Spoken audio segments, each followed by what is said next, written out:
Okay, so getting on to the topic of the real estate purchase contract. I'm sure you guys are all familiar with it. Has anybody here used the real estate purchase contract recently?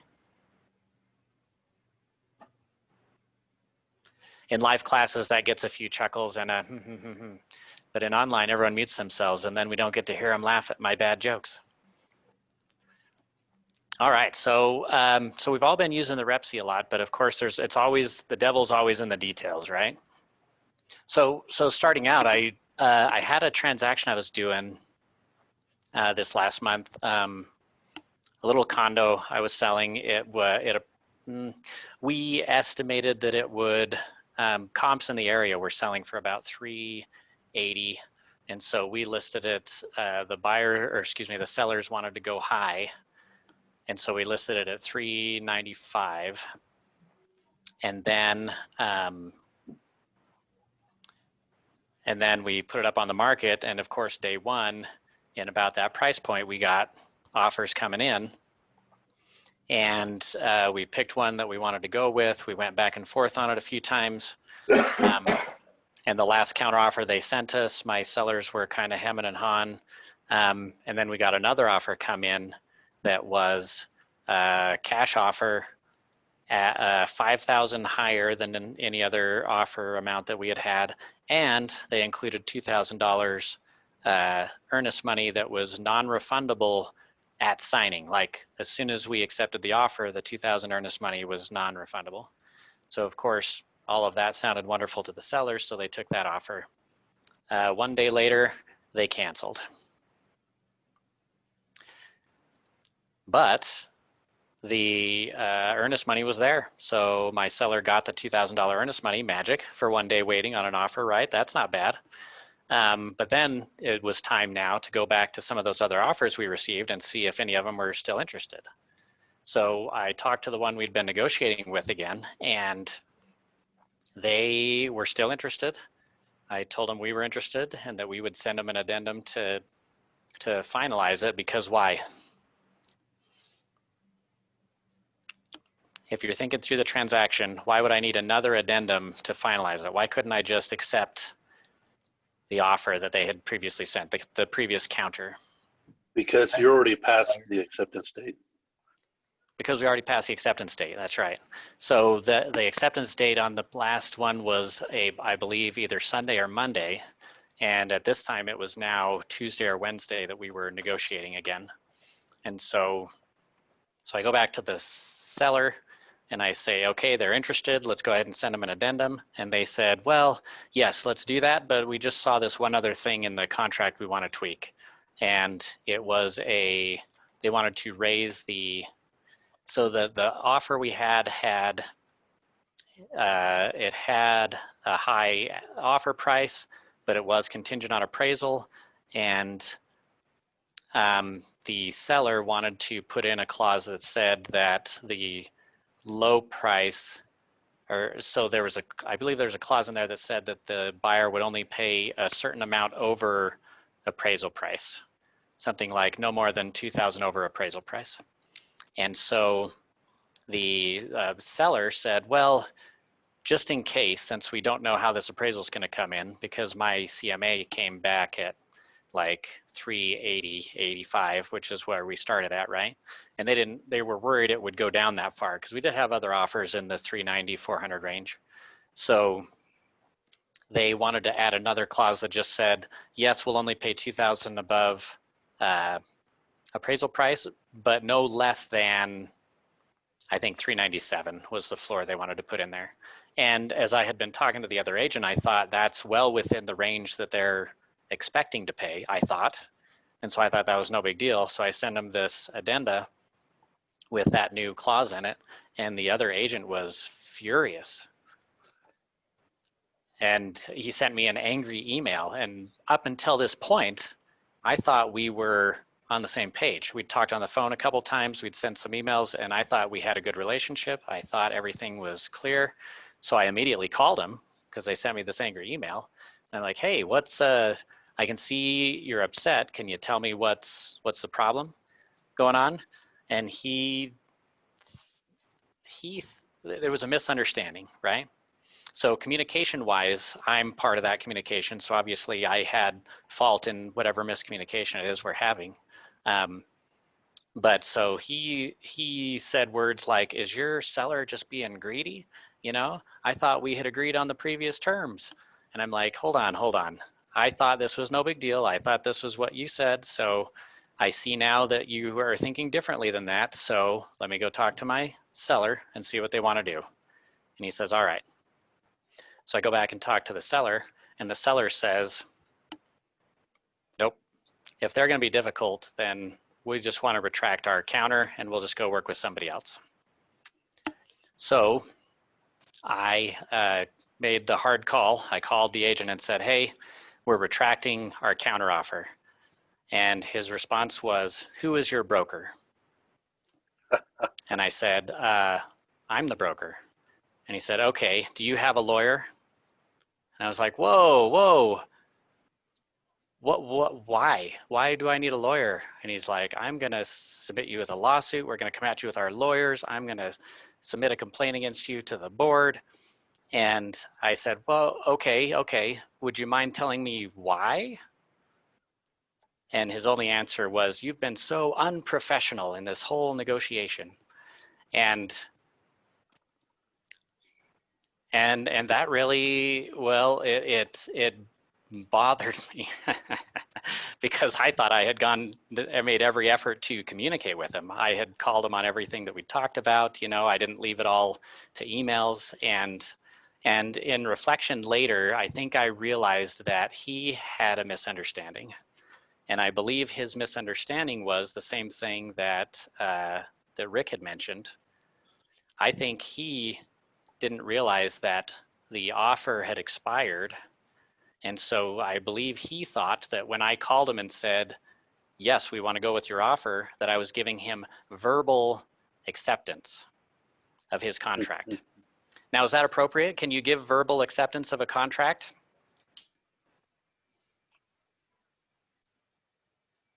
What do you think? Not for real estate. Not for real estate, okay. What is required for acceptance? Got to have it in writing, right? Consideration. You've got to have a contract with consideration. You've got to have it in writing, so they have to have signed acceptance of the contract, right? But can you have them sign the contract and communicate it verbally to bind it?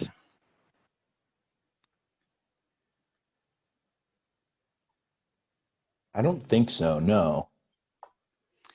I believe you actually can. That is to say, as long as the REPC is valid and it's now been signed by the receiving party so that they've signed to accept, once they sign to accept, that doesn't make it completely valid until it's communicated to the other side that it has been accepted. And then, of course, at that point, you need to provide the contracts in a timely manner. But the fact that that both parties have signed the contract and the agent has communicated to the other agent that it has been signed and accepted, that does at that point create a binding agreement. And so in this example I was giving, I gave that verbal acknowledgement that yes, we would like to take your offer, but in that moment, the actual offer had expired. The acceptance deadline had passed. And so of course, we created an addendum that said, here's the new acceptance deadline. And we sent that to him. And do you think he had his clients sign that addendum? Well, he didn't. And so we were never under contract because the final counteroffer that we had sent with the appropriate acceptance deadline had never been accepted. But I believe that all came down to that misunderstanding, of, was the offer still a valid offer? When we had previously been negotiating back and forth, every counter had its own acceptance deadline, right? And when it came time to come back to the negotiation, all of those had expired. So at that point, can you go accept a contract that's been expired? What happens if your seller does go back and sign acceptance of a contract whose acceptance deadline has expired?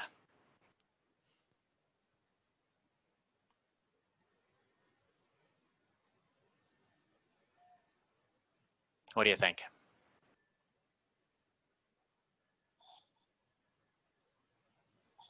You have a valid contract if both parties have signed, but the second signer came in after the acceptance deadline? I'd say no. No, Yeah, I don't think so. yeah, No. you need the addendum.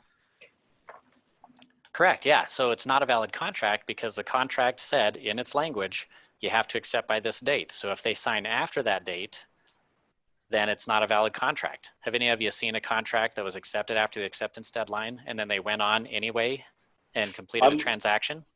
I'm living in a house that that had that happen. It's funny when that happens, isn't it? Because if both parties perform, I mean, in the end, I guess you could say no harm, no foul. But if you're representing one of those sides, like in the real estate purchase contract, how many ways can a seller get out of the contract? Not very many. Practically zero by the language of the contract, right? The only way a seller can get out is if the buyer fails to perform. That's the simple answer, isn't it? Our real estate purchase contract has like is there more than 3 contingencies that the buyer can get out on, and it's all spelled out, right? You've got your due diligence contingency if they check that box. You've got your appraisal contingency if they check that one, and you've got your financing contingency. And you can add more, like if they check the box that says dependent on sale of the buyer's property, right? That would give them another way to get out of the contract. But there aren't any ways for the seller to get out normally. Once they're under contract, they're stuck. And so some sellers, especially in today's market, like where we were going back and forth on a contract and then had another offer come in that the sellers really wanted, if we had accepted that previous offer before that new offer came in, the sellers would have been stuck, right? Stuck with the contract that they had already signed, unless there's a problem with that contract. So in a case where a contract somebody signs after the acceptance deadline, if the seller now wants to get out of the contract, they can go back and say, hey, look, signatures were done after acceptance. It's an invalid contract. We're out. And that's that, right? So whichever side of the contract you're on, if you're representing somebody that wants that contract to succeed, you want to make sure that you follow all of those procedures. You want to make sure that you sign in the right times and in the right places and in all the right places, right? You need to initial every single page. You need to sign the REPC itself. You need to sign every addendum that's included with the REPC. All of that has to be there, or else it's not going to be a valid contract. So it's an interesting situation you can find yourself in. And sometimes even when you know these things about the transaction, like in the case, Rick, you were talking about, you knew that something was signed after the deadline, but you decided to go forward with it anyway for some reason. Yeah. It's like business politics, right? Sometimes you just don't want to rock the boat and you want to just kind of let it sail onward. You don't want to offend the other side just to clean up the contract. Yeah. So I can totally see why an agent might decide not to act on that, but it's not the agent's decision, is it? No. The REPC, where's the agent's name on the REPC? Does he sign it? He doesn't, does he? We don't sign the REPC. I mean, we used to sign for the earnest money, and I'm so glad they took that out because we didn't need to be anywhere on that contract, pre-2017. But agents are not part of the real estate purchase contract. And so when something like that comes up, when the signature comes after the acceptance deadline, that's where you need to be talking to your client and saying, hey, here's the situation. This contract it's not void because if both parties want to move forward, they can, but it is voidable. Either party could come back and say, hey, because it was accepted after the deadline, this isn't a valid contract. Now, if it's the buyer who signed it after the deadline, and then they go through the contract as if they were going to perform, like they do inspections, they get financing, if they line all that up, and then decide that they don't want to perform at that point, that's a little harder to justify. If the buyer is the one who signed it incorrectly and then acted like it was valid, the seller probably would have a valid argument in a court where you would have to, where they could say that the buyer was acting on good faith to complete the contract, therefore we thought we had a valid contract. So you can't always use these as a magic way out if you're acting as if it's accurate. But if a seller does want to back out, maybe another offer came along a lot higher, I mean, all they lose is the earnest money amount, correct? Usually that's true. That's right. So whatever the earnest money amount is, they would have to pay that equivalent back for failure, except that the buyer, rather than accepting the earnest money amount as compensation, they could still sue for specific performance instead of accepting the earnest money. So it's not a safe bet completely to have the seller give that earnest money to back out of a contract. The buyer could still sue to have them perform on the contract rather than accept the earnest money. But if you send that earnest money back, like the earnest money amount, not just refund the earnest money the buyer did, right? But you're talking about paying from the seller's pocket an equivalent amount of earnest money to the buyer. If you send that money to the buyer, say it's in the form of a check or cash, if the buyer goes and deposits that cash or check, then that communicates that they accepted that. So if they do that, then they could no longer come back and sue for specific performance. As soon as they accept that cash and deposit it into the account, then yes, then your seller should be in the clear. But if you give them a check for that earnest money and they hand it back or they tear it up, then you could still be liable to perform on that contract. So yes, a lot of buyers might back off if you do that, but it's not a clean exit necessarily. Yeah, okay, thanks. Any other situations come up that you had questions about on that topic? Oh boy, okay, how we doing? A little bit of REPC discussion. Is this getting your blood flowing? You're like, oh my gosh, I can't believe those buyers would do that. Such a crazy world we live in, isn't it? Any other crazy stories about COVID that have come up?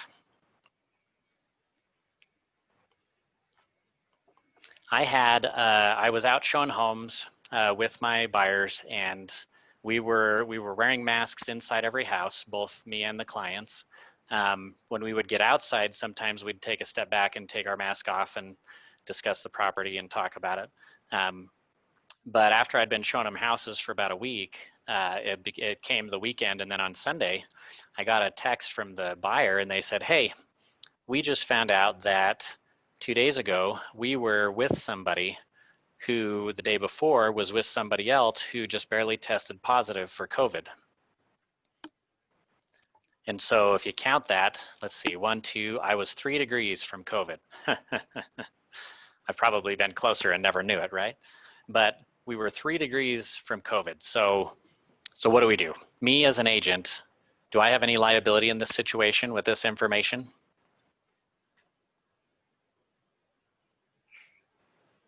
Yes.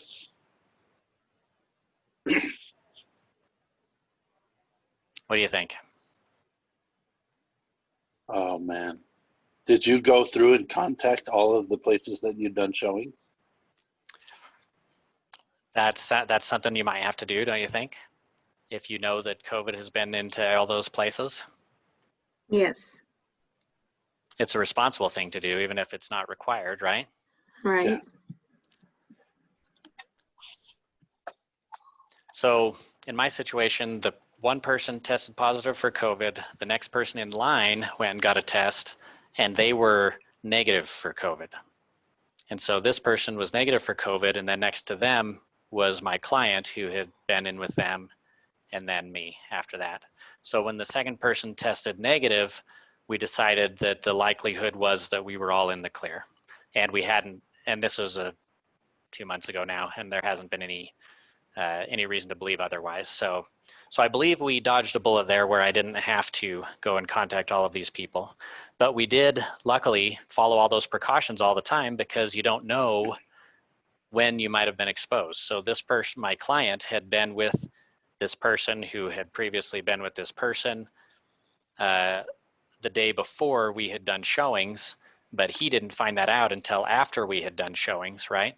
So following the precautions ahead of time saves you a lot of headache down the road. And that is a great principle when you're dealing with the REPC and the offers and acceptance and dealing with your clients, as far as making sure they're informed now instead of down the road. So for example, as soon as was this example we were just talking about, you get a contract back, the buyer decided to sign it after the acceptance deadline, and you represent the seller, the very first thing I would tell my seller is, look what they did. If we want this to be legit, we either need to, send them a new addendum changing the deadline, or I guess that's the only way really to make it a truly valid contract. Or if there was, for some reason, like in the case Rick brought up, if there was some other extenuating circumstance where you would not want to make the contract completely valid, which as a broker, I mean, I'm going to tell you, no, please don't do that. But I recognize that in the market, sometimes transactions are organic, and sometimes if the seller decides that the risk is appropriate, then they could decide to move forward with the buyer's actions and just move forward with the contract. And I'm sure there's been thousands of transactions over the years, that have followed that similar thing, where something was wrong with the contract, but both parties went through with it anyway, and everybody was happy, there were no problems. But when that problem comes up, and you didn't already advise your client that that was an issue, now it's a big issue. If you had told them right at the beginning and said, hey, this is a problem, and the client says, no, we don't want to rock the boat, we'll just let it low. We'll just let it go as it is. Then when the problem comes back up, now it's not, you dirty realtor, you should have told me. Now it's, yeah, you told me, now we're in this situation, okay. And now you can talk to them rationally about what you want to do next to solve it. It's magic. It's magic. Just telling them what to expect is magic. It's just like with my kids. I've got a son who is very rigid in his routine. So like bedtime, as soon as his bedtime of 10 o'clock rolls around, in fact, he hovers around the clock, okay? He's a young kid, but he just hovers around the clock when it's like 5 minutes to 10. 10's his bedtime right now. At 5 minutes to 10, he's just hovering around the clock, waiting, watching. And as soon as it hits 10 o'clock, boom, he's getting ready for bed. He loves his routines. But if you try and spring something on him, then he's like, whoa, we never talked about this. And so, like if there's a dentist or something that's gonna come up that we know he's not gonna love, if we put it on the calendar, like 3 days in advance, then he sees the calendar, he sees it coming up, and now he's ready for it. Now he knows 2 days in advance, he sees it, we mention it, then the day comes for the dentist appointment, and now he's like, okay, yep, I saw it coming, I'm ready for it, I'll do it. Well, I don't want to, but it's the thing we got to do, so I'm going to do it. And our clients are a lot of times a lot like that. I wouldn't say treat them like children, but I would say communicate as if they needed to know everything, because they do. They need to know everything. So if you give them advance notice that here are the things that could come up, then then they'll be ready to deal with them when they come up. And that was a similar thing that we talked about with my client when we had that new offer come in. It was basically a cash offer, no appraisal deadline, with that $2,000 earnest money. We looked at that $2,000 non-refundable earnest money, and I said to him, that's really great, but you know what that also might mean? It also might mean that they're just trying to buy your acceptance, and then who knows what they're going to do with it. They might, they may cancel right away. We don't know. And the risk of that is then we'll have to go find us another buyer, right?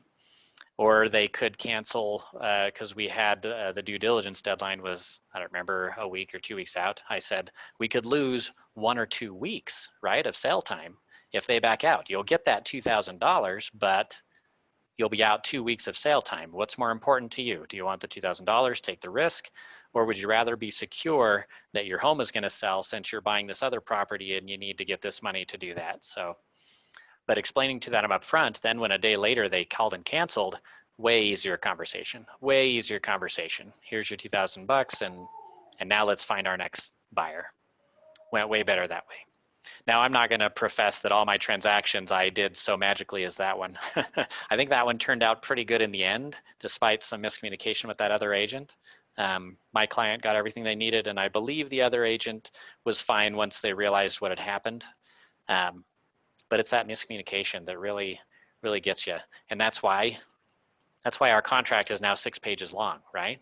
It's all to get rid of all those miscommunications. Do you have an HOA? Well, here's how we handle that. Do you want to do some due diligence? Well, here's how we handle that. Are the TV wall mounts included in the sale? Well, look up there, and if it is, they are, and if it's not, they're not, right? So that's what the whole contract is. It's all about communication to solve that. All right. So we were talking a little bit about ways that a seller can get out of a transaction. And there aren't very many, right?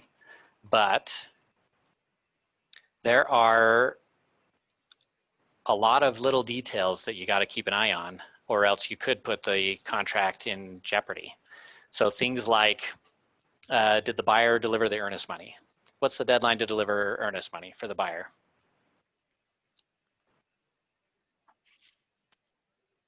4 days, 4 days? according to the REPC. Okay, so if they're using the REPC, then the earnest money has to be delivered within 4 days, okay? How long does an agent have to give that earnest money to their broker?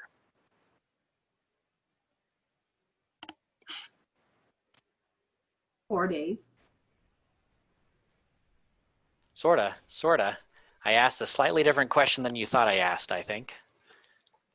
So the REPC says that the broker has to deposit the earnest money within 4 days. But what I asked is how long does an agent have to give that money to their broker?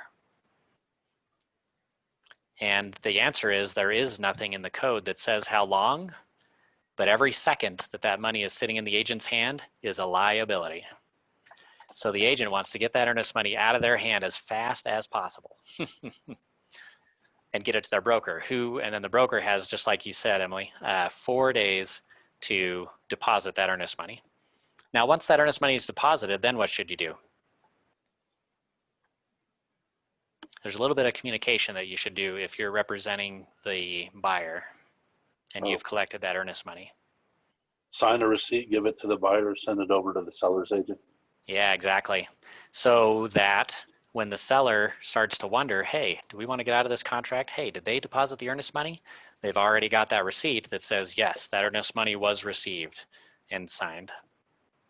Now, it used to be a little bit more of a problem. I think it's a little less now, but in the REPC pre-2017, when the earnest money signature was right there on the REPC, I would see other agents signing that like before they even accepted the contract. And yes, you can receive earnest money before a contract is accepted, but a lot of times I saw that that wasn't the case. I heard later that they had collected it after the fact. And an agent signing an earnest money receipt used to be on the REPC, it's not anymore, so I don't think we see it as much. But if you sign an earnest money receipt that says you've received that earnest money and you haven't, that's straight up fraud. So don't get yourself into trouble doing something like that. But the seller should get that communication. One thing that we talk about a lot in realtor circles about the industry as a whole is professionalism, how to raise the level of professionalism. Because I often hear people saying, we've all had to deal with a bad agent, right? Haven't we all had to deal with a bad agent? Yeah, we've all had to deal with a bad agent. But when I think about it and sit back and realize, in this example I gave you at the beginning of the class, the agent on the other side of that transaction, who did he think was being unprofessional? It was me. He thought that I was being unprofessional. And in the end, it turned out to be a misunderstanding on his side. But his sentiment up to that point was that, oh, this guy's a bad agent. He's trying to break a solid contract or whatever he thought I was trying to do. But that's when I realized that when everyone talks about, oh, those bad agents out there, what I realized is that I would say a huge percentage of those agents that are accused of being bad agents, it all was a communication problem. It all was a misunderstanding in what was expected. And I mean, it's going to happen every time, right? All of real estate is basically communication between you and your client and then you and the other agent to make sure everyone's on the same page. So there's bound to be some miscommunications in there. There's bound to be, but I try to not assume that the other agent is doing something wrong or angry or intentionally bad for the transaction. I try and think, okay, it sounds like they're not doing what they said they did. Where did I misunderstand? You know, where did I go wrong? Where did we miscommunicate? And then if you can get them talking to you, usually you can work out those details. Okay. So I'm going to throw out our second magic word here, which is communicate. So write that down. Magic word number 2 is communicate.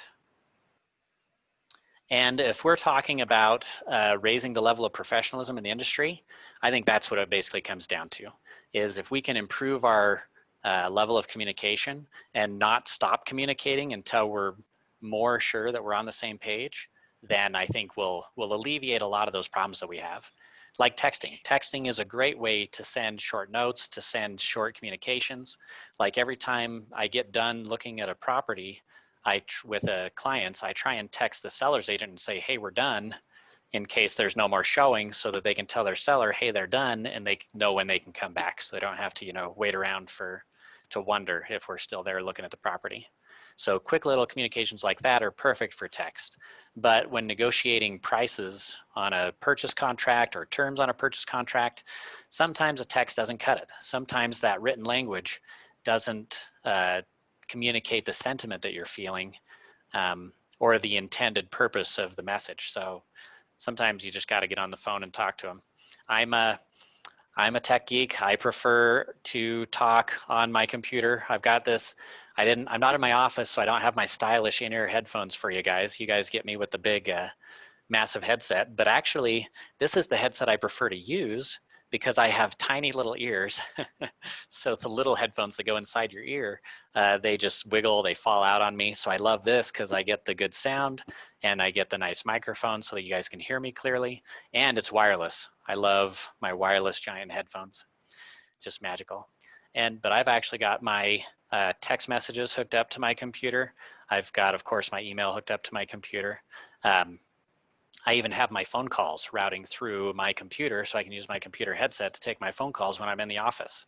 And that's the way I like to do it.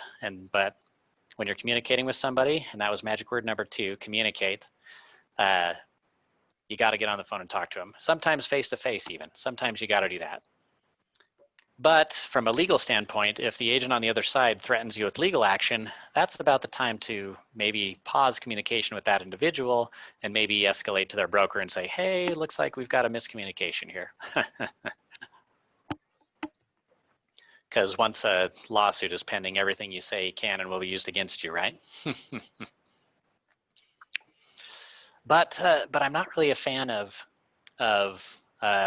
hiding what you want, right? I think we need to be very clear when it comes to real estate transactions. So talking about other ways that a seller can get out of a transaction, the earnest money we talked about if they didn't deliver it in 4 days, or if the broker didn't deposit it within 4 days. What about if they're missing initials on one of the pages? What if they initialed every page but the last page? Could that be a problem? It could. And so the seller could push that issue to try and cancel the contract and get out of it. What about if they have a what if they have an addenda that they've added? Well, so you go back and forth on the addenda. So they're sending addenda back and forth, and they keep sending addenda 3 back and forth. And then the one they sign is addenda 4, and then there's no addenda 3 in the contract. Then what?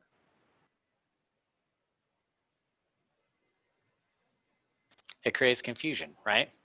If you don't have addenda in the proper numbered sequence, and thank heaven that UAR updated their forms so that every addenda now has a number for the addenda number. So even like the FHA addendum and the VA addendum that didn't have a spot for a number before, now they all have a spot where you can put an addenda number and it can be very clear what's the order of contracts. So, but if you don't have continual numbering, if you have a lot of addenda back and forth and then they sign one that's different than what they sign is what matters right?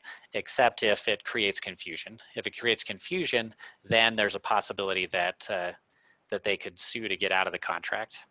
So make sure that it's really clear. And then how many of you use TBD, to be determined? Use the abbreviation TBD on your contracts. Do you guys see that a lot? No? Have you not seen that in any of your contracts? Here, let me see if I can pull up a, I saw a couple in the loan area. in the loan area of the contract. Yeah. Okay, so here's the REPC, right? So down here, this is what you're talking about right here in this purchase price area. Hmm. So they say the financing is going to be determined, TBD. Okay, Right. is that an okay place for that? Yeah, I mean, this whole section It says feels like that. it to me. Yeah, this section says can be, I'm trying to, yeah, 2E right here says may be adjusted as deemed necessary by the buyer and the lender. So everything in here is just an estimate anyway. But what I, as a buyer's agent, the caution that I give my buyers is you don't necessarily want them to see like your pre-approval letter, right? You give them a pre-approval letter, and I don't want the pre-approval letter to show that they can afford more than they're offering, because you don't want the seller to counter and say, oh, you can afford that much? Well, then we're going to push for that much, you know? So I usually try and get a pre-approval letter that has the exact amount that you're offering, so that you can perform on what you said, but you don't give them any more information than you need to, right? That's just a negotiation tactic. I could be right, I could be wrong. You guys can tell me. But similarly, in this purchase price category, if you put financing in here that's really high, like 95% financing, some sellers might say, whoa, that means that they're going to get a loan with all kinds of contingencies, and that it'll be harder to qualify, and maybe we want to go with this other offer that's getting a smaller loan because we think it'll be conventional and we think it'll be safer, right? So that's where I say, that's where I have, on this space anyway, on this purchase price area, I've been a little, don't necessarily put in exact numbers here because that's just an estimate anyway. But definitely the number up here, the purchase price of the property, obviously has to be correct, and the total math has to be correct down here, else you start to run into that same question of confusion. What about, so I walk into an open house recently, and I just walked in myself because it was an area that I had seen a lot of interest in, so I wanted to know it was some condos, and I wanted to see what they were like inside because I had clients who had been interested in that area. So I just wanted to see what it was, and I walked in. There was an agent there doing the open house. I introduced myself. Hi, I'm broker with Stone River Realty. I'm here just to look it over. And then I asked him, how many offers do you have so far? And what did they tell me? They said, oh, we don't have any offers yet. Are we supposed to tell people if we have offers or we don't have offers? Is that okay? I would clear that up with your seller before the open house. Yeah, definitely. The fact that you have offers or don't have offers, or you do have multiple offers, that is it's a piece of information that can be used for negotiation, right?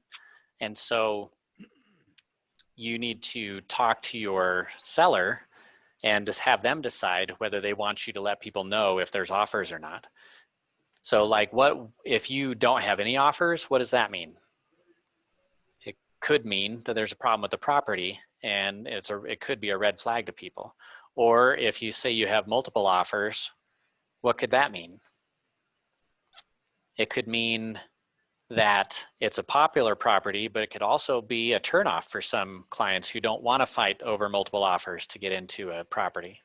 So whether you say you have offers or whether you say you don't have offers, both could be a positive or a negative depending on the client. So, and that information is the seller's information to share. So you need to get permission from your seller before you tell anybody whether you have multiple offers or how many offers you have or what amounts are those offers set at, right? And so when on the recent one that I did, when we got multiple offers, nearly every offer we got had a different purchase price amount here. some of them up to 40,000 over asking price, for example. But all of them had this little guy down here, which is the appraisal condition. Every single one of them that was over purchase price had this appraisal condition. Now, what does that appraisal condition tell me as a seller?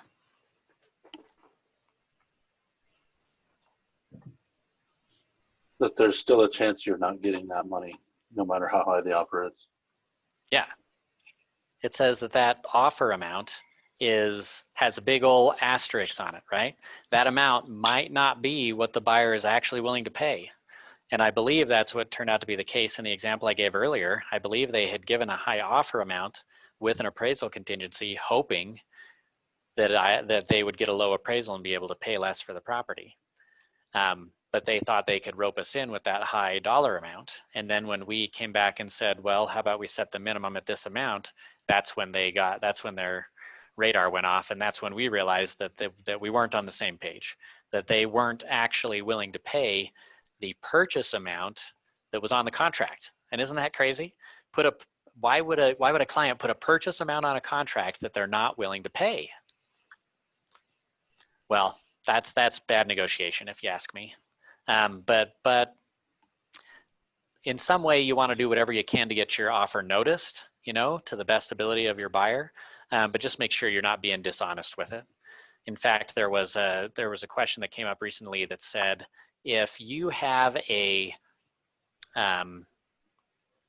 so you're under contract, the buyer and seller are both signed, and information comes up that the buyer's agent becomes aware of that says that the buyer won't be able to get a loan, or they won't be able to sell their property, so they're not going to be able to complete their purchase contract.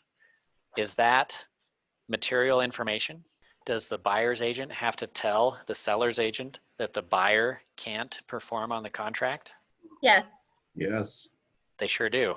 Does the buyer's agent want to tell the seller that they can't perform on the contract? Of course not. You're representing the buyer. You want to do the best for them.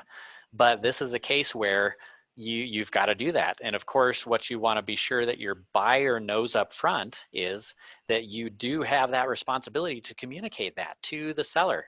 And so that they know that in the moment that they can't perform, that you're going to have a conversation about what is the way that we want to communicate this to the seller, because we have to communicate it. So how do we want to communicate it appropriately and hope maybe in a way that could save the transaction, right? Maybe you could extend deadlines or something, but either way, you got to tell them. A similar position that a buyer's agent can be put in is if the buyer doesn't deliver the earnest money in 4 days, the buyer's agent now has an obligation. That is material information, right? The buyer's agent has an obligation to now tell the other side that the earnest money has not been delivered. And is that going to make your buyer look good? It certainly is not. And so if you've had that conversation before, when you say to the buyer, as soon as we sign this contract, you've got 4 days to deliver the earnest money. And if for some reason you're not able to get me that earnest money in 4 days, I have to tell the seller that we didn't get the earnest money, and then they'll have the ability to cancel the contract. So if you want this property, you must deliver that money, or else we'll have to tell them. And as long as you've had that conversation ahead of time, then you don't have the angry buyer at the end of the 4 days who says, why did you tell them that? Because you already know. They already know why you had to tell them that. So, but yeah, the earnest money, the ability to perform on the contract, those are hard things to do as a buyer's agent, to have to make those calls. But it's something you got to do. It's just part of our duty as a representative. Have you guys had any experiences with a buyer that had to cancel for a reason like that you had to convey the bad news?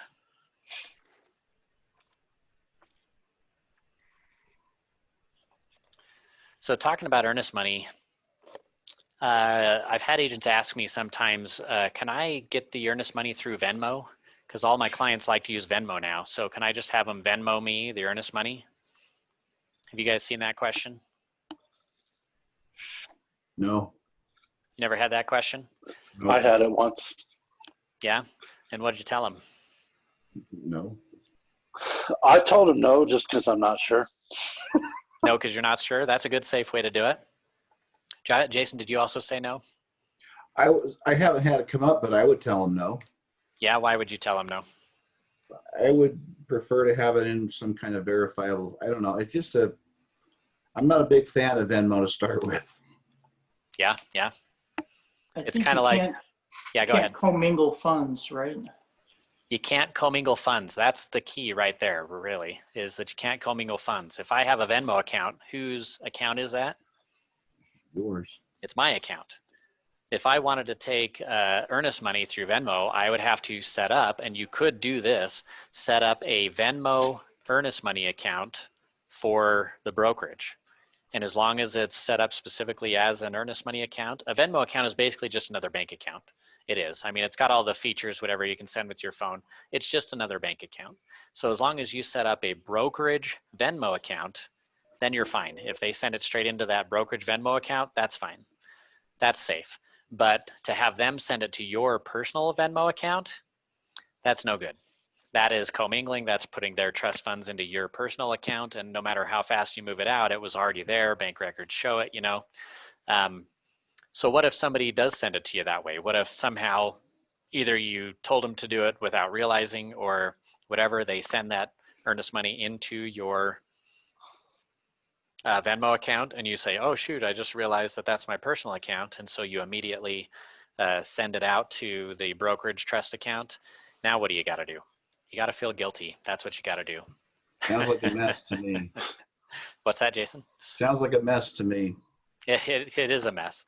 So the ultimate thing that comes down is you don't necessarily have to self-report to the division for that. That's a violation of division rules. But as long as you don't harm the client, if you got that money in the right place right away and the transaction goes fine, then you're probably fine. It's still possible if someone submits a complaint that the division could come back and still give you a fine for having done that because it was improper. But if the client was not harmed, then the fine is going to be this big. Whereas if the client was harmed, the fine would be much bigger. In fact, there's a recent transaction that happened, not a transaction, a problem with a brokerage. You'll probably see it if you haven't already in the division newsletter, where a brokerage lost, I think it was close to $150,000 of earnest money through embezzlement. Their office staff that they had running the accounts basically siphoned that money out and used it. And when it was discovered, it was close to $150,000 of earnest money, which is a big problem. The division found out about it. They called them in. They issued fines. And in fact, the broker for the brokerage came in and testified before the commission. And I sit in the commission meetings all the time for just so that I hear the news, the new rules and things, so I can be on top of that. But he came in and testified before the division and explained, and he had documentation to back it up. He explained that as soon as they realized that the money had gone missing, that this trust money for their clients had gone missing, that they immediately replaced it all straight out of their money. They filled up the trust account with money to match everything that had been stolen. And then of course they dealt with their employee and they handled the situation from there.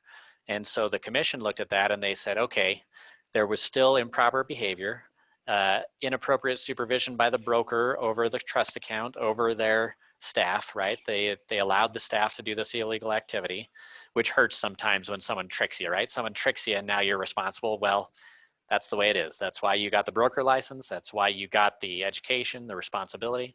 But because they had replaced all the money and no clients had been harmed, their fine was this big instead of this big. And they were able to keep their broker license, so they were just put on probation. And they just had to get some additional education. Whereas if those clients had been harmed by that, then it would have been a whole other story.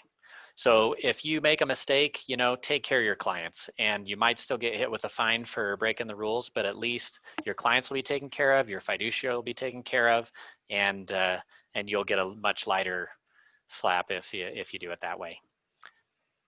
And if you had any other questions, I'd be happy to sit and talk with you all day if you want to.